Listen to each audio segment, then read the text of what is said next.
Gagawa tayo ng tikoy. Siyempre, ang gagawin natin ay may mga palaman na tikoy. And meron tayong rolled na tikoy at bilog na tikoy. Para sa written recipe, please check description box. In a bowl, i-combine natin ang glutinous rice flour and white sugar. Sa tamis, pwede mong bawasan or dagdagan ang asukal. Kung wala kayong glutinous rice flour, ay pwedeng magpagiling talaga ng malagkit na bigas. Sunod naman, maglagay tayo ng tubig. Ang tubig na gamit ko ay hindi malamig at hindi rin mainit. So ito ay room temperature lang. Okay lang gumamit ng kahit anong sandok, pero mas nakakatulong ang wire whisk. Tapos, lagyan natin ng vanilla essence. Kung gusto mo mag-experiment, ay pwedeng gumamit ng ibang flavor. Haluin lang natin na mabuti until wala ng lumps or wala ng buong rice flour. And para iwas tapon, habang nagmi-mix ka ng mixture, mas maigi kung gagamit ka ng malaking bowl. Ibuhos natin ang mixture sa ating lightly greased na pan. Pero bago mo ibuhos, mas maganda kung meron kang strainer para sigurado talagang hindi sumama ang namuong rice flour. Mas maganda kasi kung sigurado talaga.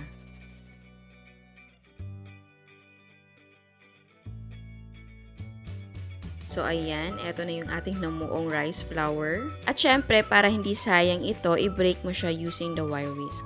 Isalang at steam natin for 30 minutes over medium-low heat. At huwag kalimutan na maglagay ng malinis na cloth sa ating takip para hindi matuluan ng tubig ang ating tikoy. After 30 minutes, i-check natin. Yung parang liquid sa top ay oil yan galing sa ating pan. Yung oil na pinahid natin. Magtusok lang tayo ng stick. Kung solid na siya ay luto na ang ating tikoy. Hanguin natin ito at palamigin natin ang tikoy. Habang pinapalamig natin ang tikoy, magtusta tayo ng konting glutinous rice flour sa mahinang apoy. Ito ay magiging pang-coating din natin sa tikoy. Actually, dalawa ang pang-coating natin, crushed peanuts at ito. So, pili lang kayo kung ano yung gusto nyong pang-coating. Lutuin lang natin until medyo mag-change ang kulay niya at medyo maaamoy mo rin na luto na yung ating glutinous na rice flour. At kapag luto na, cool completely. Ilagay natin ang malamig na tikoy sa countertop or sa table na may cling wrap. Mag-cut tayo ng maliit na portion ng ating tikoy at i-flatten natin ito. Pwede mo i-flatten as a whole ang tikoy, pero para hindi ako mahirapan, by portion na lang. And remember, ang tikoy po ay sticky. Kaya maganda talaga kung meron kang cling wrap para hindi dumikit yung tikoy sa mesa. Kung meron kang rolling pin, ay pwede mong gamitin. Pero kung wala, okay lang. Kagaya ko, gamit ko ay mga kamay. Kapag na-flatten mo na ang tikoy, pwede ka nang maglagay ng palaman. Ang unang palaman na ilalagay natin ay ube halaya. Huwag masyadong manipis at huwag masyadong makapal.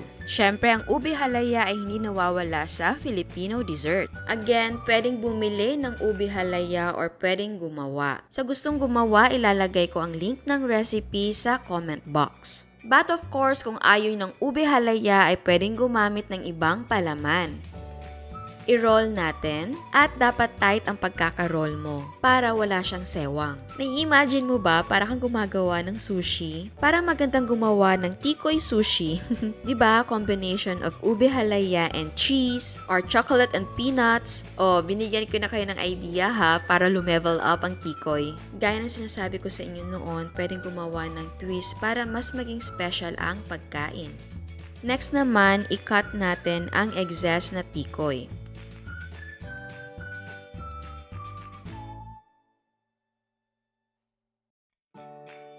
At yung pinagputulan natin, huwag niyong itapon dahil i-assemble din natin yan mamaya. Ngayon naman, puputulin natin siya na medyo mas malaki sa bite size. But yes, pwede rin na bite size kung yun ang gusto mo. So ganyan siya kalaki, pero kung gusto niyo pang hatiin ng mas maliliit, okay lang. Ito yung pang-coating natin. Meron tayong toasted na crushed peanuts at toasted na glutinous rice flour. I-coat na natin ang ating tikoy. So, pwede mo i-coat ang ating tikoy ng crushed peanuts. Sa mahilig sa peanuts, this is for you. Pero kung ayaw mo ng peanuts, ay pwede mo itong i-coat sa ating toasted na glutinous rice flour. And yes, mas tipid po. Ngayon naman, ibang palaman ang ilalagay natin. Hindi rin nalalayo sa puso ng Pinoy ang ating peanut butter. Again, kahit anong palaman na may naisipan mong gusto mong ilagay, ay pwedeng-pwede as long na bagay syempre. Gaya ng yama spread, dulce de leche, or chocolate tablea, ganun. Pwede din ang homemade na mango jam. Kung gusto mo kakaiba, pwedeng cream cheese or custard cream. Ayan, i-fold natin. And oo nga pala, iwasan na maglagay ng oil sa tikoy na irorolyo mo dahil mahihirapan ka na masil ang tikoy dahil hindi na ito didikit. I-cut ang excess na tikoy. Kung napapansin nyo, malapad pa ang pinuputol natin na tikoy. Pwede mong lagyan ng palaman para sa isa pang rolyo ng tikoy. Again, i-cut na natin. Siguro mga 2 inches ito. Pero syempre, pwedeng mas maliliit. And pwede slant ang pag-cut para may style kung gusto mo. Favorite part ko ang mag-cut ng tikoy. Ang sunod na palaman natin ay cheese. Ito lang yung mga palaman na available dito sa bahay. But for sure, bagay ito kasi diba matamis si tikoy tapos yung ating cheese ay medyo maalat. Gusto ko sana gumawa ng yama spread and chocolate spread para palaman natin sa tikoy. Pero next time ko na lang gagawin kasi ang dami ko na ginagawa ngayon.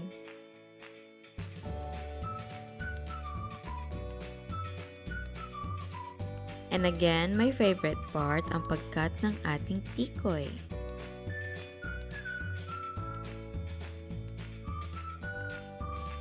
Ito naman isa pang palaman na ginawa ko. Crushed na peanuts lang ito, powdered milk, and white sugar. Ito ipapalaman natin sa bilog na tikoy. So kumuha lang ako ng maliit na peraso ng tikoy. I-flat mo into a small circle, tapos i-seal natin. So ganyan lang kasi didikit naman yan eh. Medyo ipagulong natin sa palad para ma-form.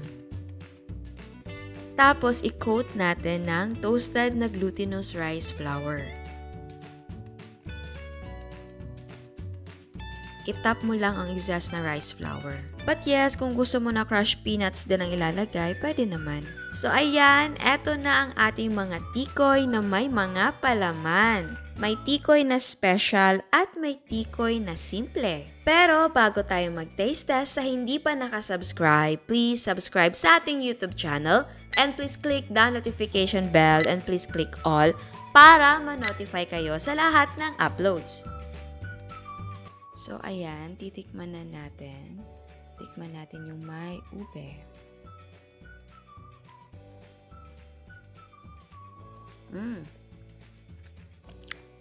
I love ube. Yan.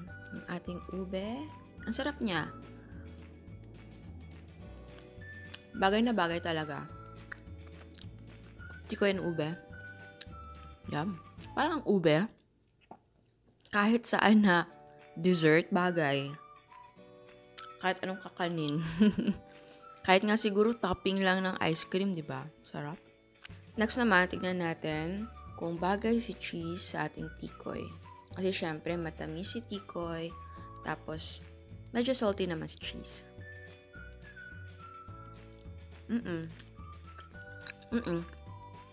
Bagay naman. Yan. Ang liit. Masasabi kong bagay. Kasi hindi ganun ka over si cheese kasi nga maliit yung inilagay ko.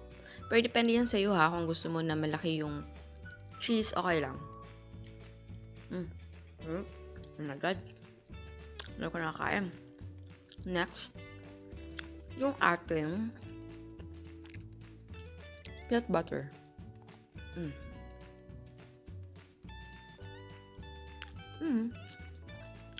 Masarap din.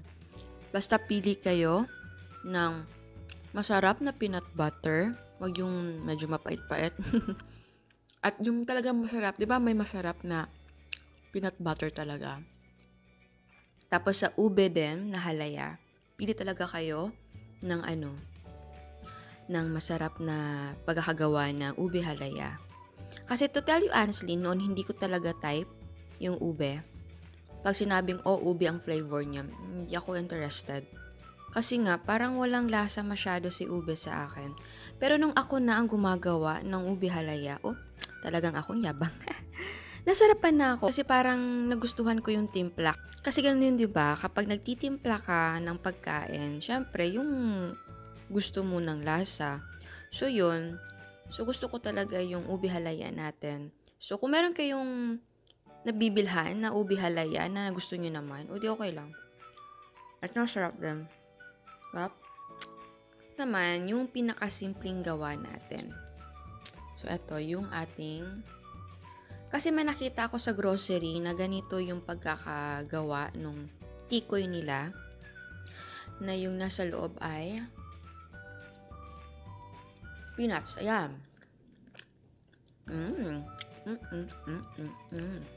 So, ayan siya. So, kung meron kayong ibang gusto na ilagay as palaman ng ating tikoy, of course naman, pwede talaga kayong maglagay ng kahit ano. So, ayan. Ito peanut na may sugar and then may powdered milk. Oh, masarap siya. Kung gusto nyo nga ganyan yan. Pero syempre, kung gusto nyo na ganito yung shape, tapos ang palaman ay ube, peanut butter, or cheese, okay lang din. Alam nyo ba, ang plano ko sana is may chocolate pa tayo and yama filling, pero tinamad na talaga akong gumawa. As in, so ito na lang, peanut butter and ube, and then cheese. So, kung gusto nyo na ang palaman nito ay palaman nito, so pwede nyo i-mix and match. So, kayo na ang bahala. Any shape, basta kung saan kayo comfortable. Kung gusto nyo siyang ibenta, kung para sa inyo, kung maganda ba na ganito ibenta or ganyan, or ano yung palaman, so kayo na ang bahala. Satisfied lang kayo sa gawa ninyo. So, ayan, sana nagustuhan nyo dahil ako, na-miss ko to. Ang tagal ko na hindi nakakain ito. Kaya eto na. At sa nag-request nito, alam ko ang tagal na. Sorry, ngayon lang. So, ayan, sana nagustuhan nyo. Ciao! At eto ang mga prices ng ating mga sangkap.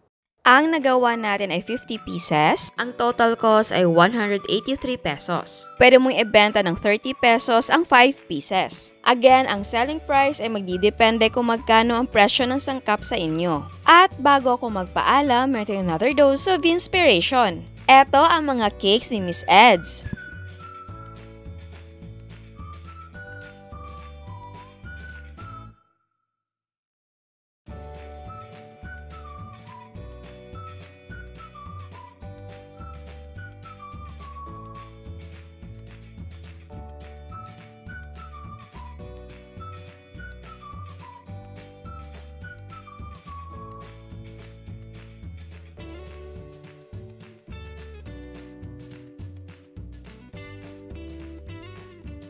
At meron din siyang tempura.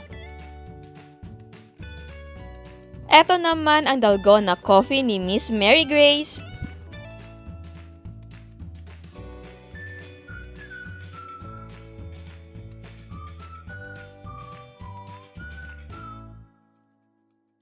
Meron siyang mga ice cream.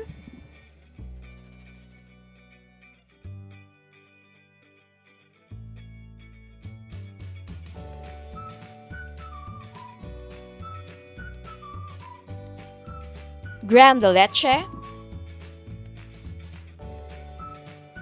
maha,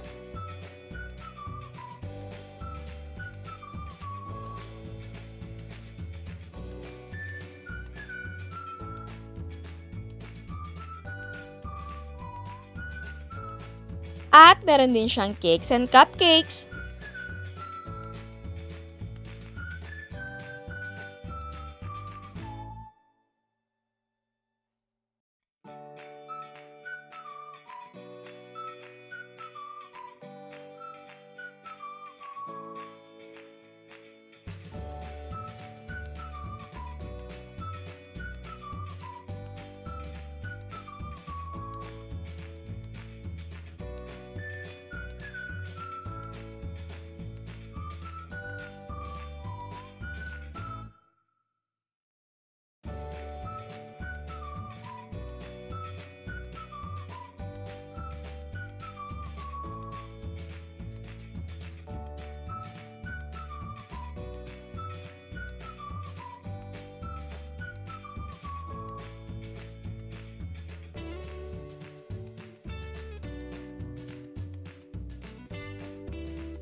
Eto naman ang leche flan ni Miss Emeliza. Meron siyang mango graham ice cream. At meron din siyang cakes and cupcakes. Again, gusto kong magpasalamat sa lahat na nagpapadala ng mga photos. Kamusta na kayo? I hope kayong lahat ay okay. Pasensya talaga kapag hindi ako nakakapag-reply agad sa mga comments or messages ninyo. Kasi ako rin po ay busy. Meron kasi nagtampo. Actually, ang sabi niya sa comment niya, na-disappoint daw siya dahil hindi ako agad nagre-reply. Pagpasensyahan niyo po ako dahil marami din po akong ginagawa dito sa bahay. Sa mga nagpa-vlog kagaya ko, I think you will understand me. Kasi ako po yung nagluluto, ako po yung nag-e-edit, ako po yung nagvo-voice over. Tapos idagdag pa natin yung mga gawain sa bahay, alam mo na. Basta masasabi ko lang, pagpasensyahan nyo na po ako. Nagre-reply naman po ako, yun nga lang, late po ako mag-reply. Pero again, salamat sa suporta na binibigay nyo sa channel natin. At lagi kong pinagdadasal ang mga trabaho at negosyo ninyo na maging successful kayo sa karir ninyo. But of course, huwag kalimutan ang kalusugan. And remember, stay safe lagi. At para naman sa hindi pa nakasubscribe, please subscribe sa ating YouTube channel. And please click the notification bell and please click all para ma-notify kayo sa lahat ng uploads. And please don't forget to like our Facebook page and follow us on Instagram. Thank you!